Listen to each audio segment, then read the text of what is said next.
11वीं क्लास में जो हमारा चैप्टर है मोशन इन ए प्लेन, तो उसमें आज हम इस चैप्टर का लास्ट कर रहे हैं, वही लास्ट टॉपिक है। ठीक है, तो ये हमारे पास आता है कि सेंट्रीपिटल एक्सीलरेशन का डेरिवेशन प्रूफ कैसा हो। ठीक है, इंपॉर्टेंट है, ये इंपॉर्टेंट टॉपिक है। डेरिवेशन निकालना है हम सेंट्रीपिटल एक्सीलरेशन का। तो सेंट्रीपिटल एक्सीलरेशन के बारे में मैंने आप लोग बताया था कि अगर हमारे पास कोई भी एक पार्टिकल है और वो हमारे पास किसी भी यूनिफॉर्म कह सकते हैं, हमारे पास कोई एक सर्कुलर ट्रैक पर मोशन कर रहा है, यूनिफॉर्म मोशन। ठीक है, और उसकी मोशन इस टाइप से है कि उसकी स्पीड तो कांस्टेंट है और वेलोसिटी जो है हमारे पास वो चेंज हो रही है लगातार, तो उसको बोलते हैं हम सर्कुलर मोशन। और जब वेलोसिटी चेंज होगी तो सर्किल के सेंटर की ओर एक एक्सेलेरेशन भी अप्लाई होगा टुवर्ड द सेंटर, जिसको हम बोलते हैं सेंट्रीपिटल एक्सीलरेशन। ठीक है, तो हम ये मान रहे हैं कि हमारे पास कोई भी एक चार्ज पार्टिकल है और वो हमारे पास एक सर्कुलर ट्रैक पर मोशन कर रहा है। ठीक है, ये हमारा सर्कुलर ट्रैक इस टाइप से सर्कुलर ट्रैक है। कोई एक चार्ज सेंटर ओ है इसका, कोई एक पार्टिकल है जो हमारे पास पॉइंट P1 पर था और डेल्टा टी टाइम बाद वो हमारे पास पॉइंट P2 पर आ गया। ठीक है, तो स्मॉल एंगल चेंज हुआ होगा, हमने कहा डेल्टा टी एंगल चेंज हो गया उसका। ठीक है, और इसने ये वाला पाथ कवर करा है, ये वाला इस टाइप से, तो ये डेल्टा एस वाला पाथ उसने कवर किया। ठीक है, तो इस पॉइंट पे P1 पर इसकी वेलोसिटी डिफरेंट होगी, मैंने V1 कह लिया। पॉइंट P2 पर वेलोसिटी डिफरेंट होगी, मैंने V2 कह लिया। ठीक है, क्योंकि point two point velocity change हो रही है। यहाँ डायरेक्शन कुछ और है, यहाँ डायरेक्शन कुछ और आएगी वेलोसिटी की, यहाँ डायरेक्शन कुछ और आएगी, यहाँ डायरेक्शन कुछ और आएगी। यानी कि ये जो मोशन है हमारे पास, इसमें पॉइंट P1 से लेकर P2 तक भी चेंज हो रहे हैं डायरेक्शन वेलोसिटी की। ठीक है, लेकिन वेलोसिटी का मैग्नीट्यूड सेम है। ठीक है, जो हमारे पास वेलोसिटी है V1 और V2, इनके मैग्नीट्यूड सेम आएंगे, डायरेक्शन डिफरेंट है। P1 जो वहाँ पर वेलोसिटी V1 है वो इस डायरेक्शन में है, जो V2 डायरेक्शन है वहाँ पर अलग डायरेक्शन में है। ठीक है, तो हम ये देख रहे हैं कि V1 का मोड और V2 का मोड तो सेम है, लेकिन डायरेक्शन अब बहुत मतलब डिफरेंट है। ठीक है, ऐसा है कुछ। तो यहाँ अगर हम चेंज निकालें कि P1 से P2 तक वेलोसिटी में चेंज कितना हुआ होगा। ठीक है, तो इस पार्ट को हम अलग बना कर देख सकते हैं। इस वाले पार्ट को, जो हमारा V1 वाला पार्ट है हमारे पास, ये हमने कह लिया कि वेक्टर इस टाइप से जा रहा है, इस टाइप से हो सकता है। ठीक है, और जो हमारे पास V2 वाला पार्ट है वो हम इस टाइप से देख सकते हैं, ये हमारा V2 वाला पार्ट है, V1 वाला पार्ट है।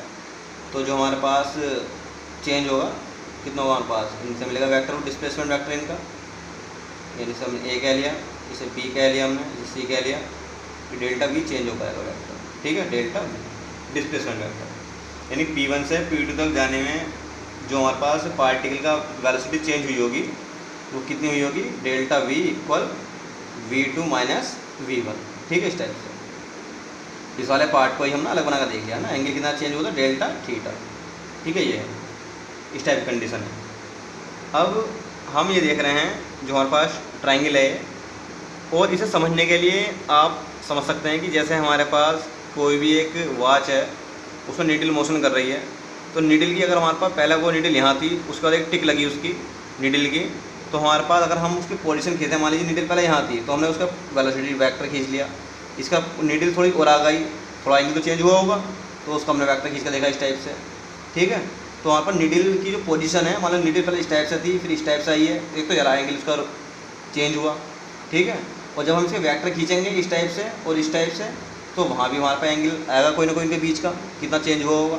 तो उससे जो ट्राइंगल बना है वो हमने ट्राइंगल यहाँ बना लिया V1 और V2 से, और जो हमारे पास एंगल चेंज होता है इनका डिस्प्लेसमेंट डेल्टा थीटा, वो हमने यहाँ बना रखा है।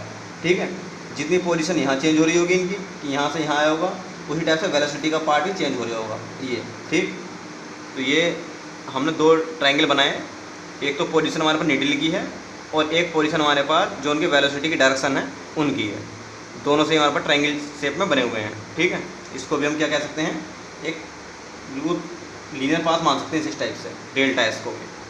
ठीक है, क्योंकि ये डायग्राम भी इतना दिखा दिया गया है, बाकी जो चेंज तो बहुत स्मॉल है, तो स्मॉल चेंज का मीन्स है कि जो आर्क टाइप में बने हैं ये लगभग स्ट्रेट लाइन से ही रहेगी लगभग, है ना, अप्रोक्स। तो ये जो ट्राइंगल जो बनना है हमारे पास, ट्राइंगल OP1 और P2 एंड ट्राइंगल ABC। ये ट्राइंगल जो है हमारे पास दोनों, ये हमारे पास सिमिलर ट्राइंगल है, ठीक है, सिमिलर ट्राइंगल। और सिमिलर ट्राइंगल की प्रॉपर्टी होती है कि आप 3 साइड उन्हें ले सकते हैं, रेशो इक्वल आ सकता है उनका। तो हम जो ले रहे हैं, हम एंगल के सामने की साइड ले रहे हैं। इसमें एंगल के सामने की साइड क्या है, P1 और P2 और अपॉन बेस मीन्स OP1। हमने कह लिया कि जो रेडियस थी वो हमने R मान ली सर्कुलर ट्रैक की, इक्वल। इसमें भी आ रहा हो एंगल के सामने साइड क्या है, BC और अपॉन बेस यानी कि AB, ठीक है। तो P1 P2 की वैल्यू कितनी है आपकी, डेल्टा S डिस्प्लेसमेंट यानी कि R कितना चेंज हुआ, OP1 कितना आपकी रेडियस स्मॉल r, BC की वैल्यू कितनी है आपकी डेल्टा V, और AB तक का वेक्टर कितना था हमारा V1, ठीक है। V1 का मोड ले सकते हैं इस टाइप से, मोड है, ठीक। तो जो हमारे पास डेल्टा S है और अपॉन R, तो जो डेल्टा V यानी डेल्टा V है, और V1 की जगह आप क्या मान सकते हैं, V मान सकते हैं। वेलोसिटी तो सेम है, हमने V कह लिया, V है। अब हमने क्या काम किया, दोनों side delta T small time हमारे पास, इससे डिवाइड कर दिया, स्मॉल टाइम से क्या किया, डिवाइड कर दिया, डिवाइड बोथ साइड। दोनों साइड का काम कर रहे हैं हम, डिवाइड कर रहे हैं। तो कितना हो जाएगा ये रहेगा डेल्टा S और अपॉन डेल्टा T। रेडियस तो कांस्टेंट रहेगी, तो 1/r हमने अलग लिख लिया, क्योंकि सर्कल की रेडियस क्या होती है, कांस्टेंट। ये वाला पार्ट चेंज हो रहा है केवल, ठीक है ना, R। इस टाइप से इधर आ जाओ, delta V over delta T, ठीक है। और जो स्पीड है तो कांस्टेंट है, तो 1/v हमने इस साइड से अलग थोड़ा सा, ठीक है, 1/v। केवल डेल्टा वालों के पार्ट नहीं चाहिए, डेल्टा टाइम लिखा हमने, ठीक है। अब 1/r, तो यानी कि ये हो गया हमारे पास डिस्प्लेसमेंट अपॉन टाइम। क्या होता है हमारे पास, वेलोसिटी यानी v लिख सकते हैं इसकी जगह, इक्वल वेलोसिटी अपॉन टाइम क्या होता है हमारे पास, एक्सेलरेशन, इसके लिए a लिख सकते हैं आप, और अपॉन में v, ठीक है, ये हो जाएगा। तो अगर आप इसको सोल्व करेंगे, क्रॉस मल्टीप्लाई करें यहाँ, तो कितना हो जाएगा, ये रहेगा हमारे पास v/r इक्वल a/v, यानी कि ये हो जाएगा आपका v²/r और इक्वल टू a, ये आ गया। तो ये जो फॉर्मूला है हमारे पास, ये फॉर्मूला है सेंट्रीपिटल एक्सेलरेशन का, a इक्वल v²/r, ठीक है, a इक्वल v²/r। ये फॉर्मूला आपके याद होना चाहिए। और v equal to r omega आपने पढ़ा है, तो आप यहाँ v की जगह r ओमेगा पुट कर सकते हैं, नया फॉर्मूला रहेगा बनकर। ओमेगा की वैल्यू भी चेंज कर सकते हैं, यानी कि डिफरेंट फॉर्मूला आप यहाँ बना सकते हैं। यहाँ सेंटीमीटर फोर्स का फॉर्मूला बन जाएगा, F इक्वल टू m में होता है, तो a की वैल्यू आप यहाँ पुट कर सकते हैं, तो रहेगा mv²/r। ये हो जाएगा आपका फोर्स का formula, centripetal force, F equal mv²/r, ठीक है। तो इसको समझने के लिए आप ध्यान रखेंगे कि हमारे पास जो नीडल होती है किसी वॉच की, उसके बारे में आप सोच सकते हैं। उसकी केवल मान लीजिए एक टिक थी P1 पर थी, तो P1 से मान लीजिए थोड़ा आगे पहुँची अगर, तो कोई एंगल थोड़ा चेंज हुआ होगा, वो जो एंगल चेंज हुआ है, ठीक है, उससे जो पूरा ट्राइंगल बना, और जो वेलोसिटी वेक्टर खींचे उससे जो ट्राइंगल बना, दो ट्राइंगल बन गए, ठीक है ना। एक तो हमारा पोजीशन का और एक वेलोसिटी का।